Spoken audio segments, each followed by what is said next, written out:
We're live. We're live. Hey, it's Chris, Homestead and Hardway. And right quick, we're going to do a couple of things. We're trying to show you how to make lard and cracklings. And we're going to do a review on this pot. I'll show you the box in a few minutes. Now, let me show you this. That is pork fat and skin. There's a little bit of meat in it that I've cubed up.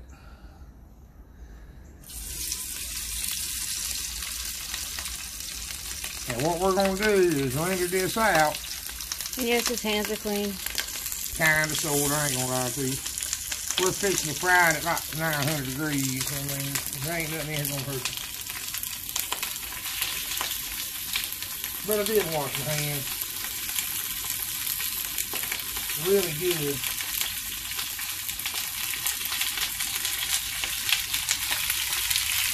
And you don't want to cook this too hot now. So it's really, that might be pushing too hot. But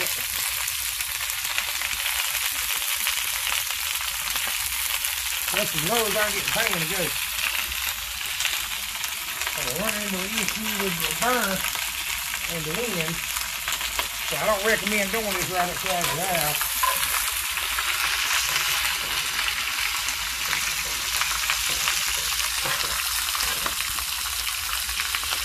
Thanks, me get that ready. Because it's going to make a mess. So we don't have a choice because of,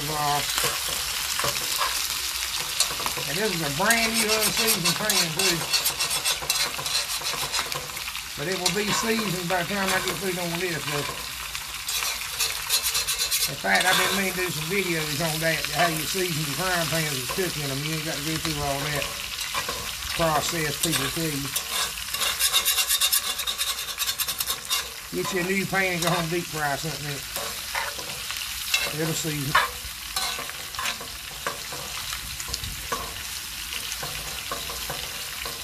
Now, I know a lot of y'all probably don't know what cracklings are. It's probably a southern thing. And it's probably anywhere they kill pigs, man. But that's what you'll have left over.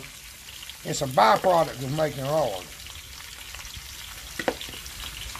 And it's, I don't know, it's pretty good. We're back on. You're back on. They're cooking pretty good. They're getting close to being done. You're trying to cook all the fat out of them you can. Render all the fat into lard. And what you have left over is crackling.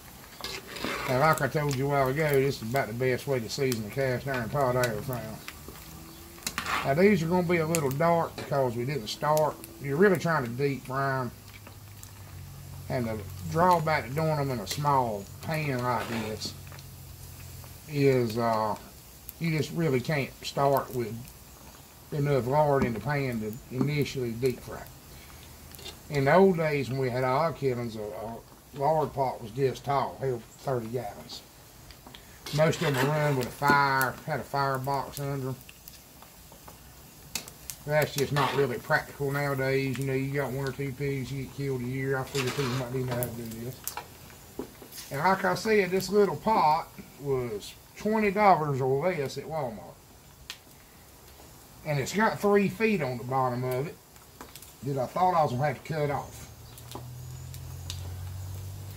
But it actually stops it from sliding off of the burner. So we're going to leave them on there. I think they'll work fine. This is about the only propane burner I use.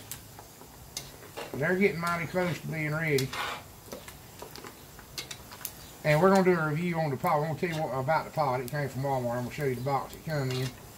But I'll show you how to press them. You have to press them after you get them done. And they make a crackling press that's got a screw on it. But I'm probably going to press these with a plate and a colander. And we'll show you all about that in a minute. But something I want to caution you about, is she'll come up. We've got a new phone that the microphone may be better on.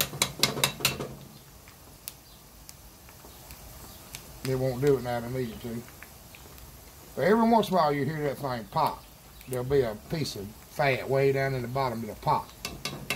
So definitely don't do what I'm doing and sit beside it. And definitely don't do it wearing shorts and a tank top. And I mean, it's a brick house, ain't much another head of a burn. I've never had a horrendous grease fire.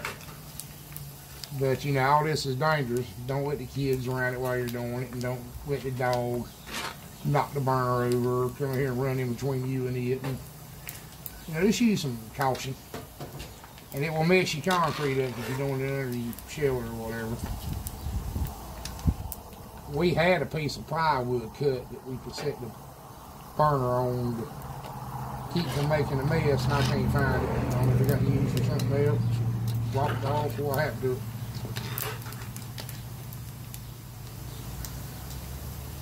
They're cooking out pretty good. We'll get back with you in just a second when they're a little bit further along. Okay. Ready? Okay. We're back on. We're back on. Alright, y'all. I understand this is the small homestead. Don't have nothing to work with. Just trying to make you some lard so you can cook supper type thing. This is not how you see people do it in a professional hog killing. But it will work. See how crunchy they sound? Now I've already cut the fire off. Now this right here is going to show you a good example of why back fat and the fat on the hog used to be the most important thing. I don't know that y'all, this pot was almost completely full of these fat chunks when we started it. And there'll be a little bit more in this pan under it when I get through pressing it. You'll see it takes a lot to render enough lard to use for a year. I also smell it.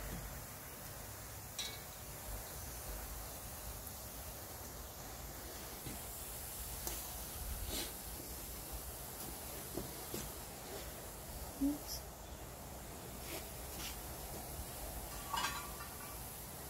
And we've always had trouble doing this. A clean pot, clean bottom to the pot. Yeah. Listen to that.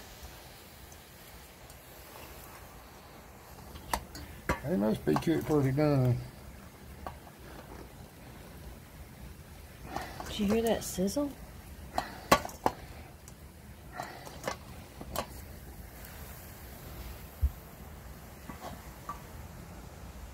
You got a little bit out of them, not much.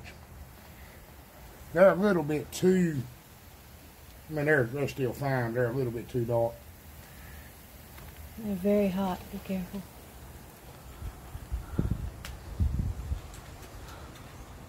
But they're good and crispy, and that's what you want.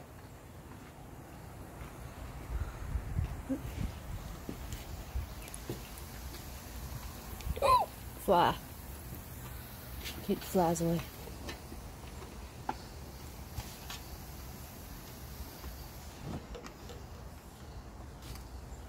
You let your lard cool off. We put it in butter containers, but let it cool off before it will solidify. It'd cook your butter container right now if you put it in Yeah, you there. gotta let it cool off. Now, I promise you we did whatever you want to pot.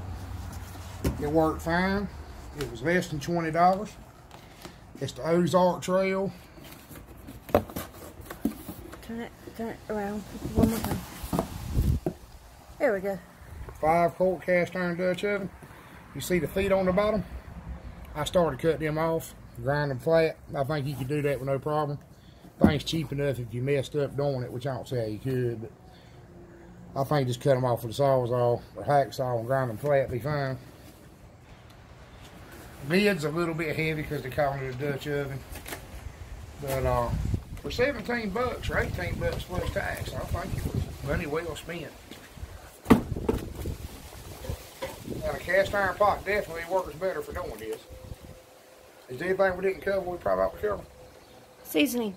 Oh, the Cracklings just salt them down good. I have put some Tony sachets on them. That's pretty good. We're traditionalists, so we don't go with all kinds of barbecue and all that stuff.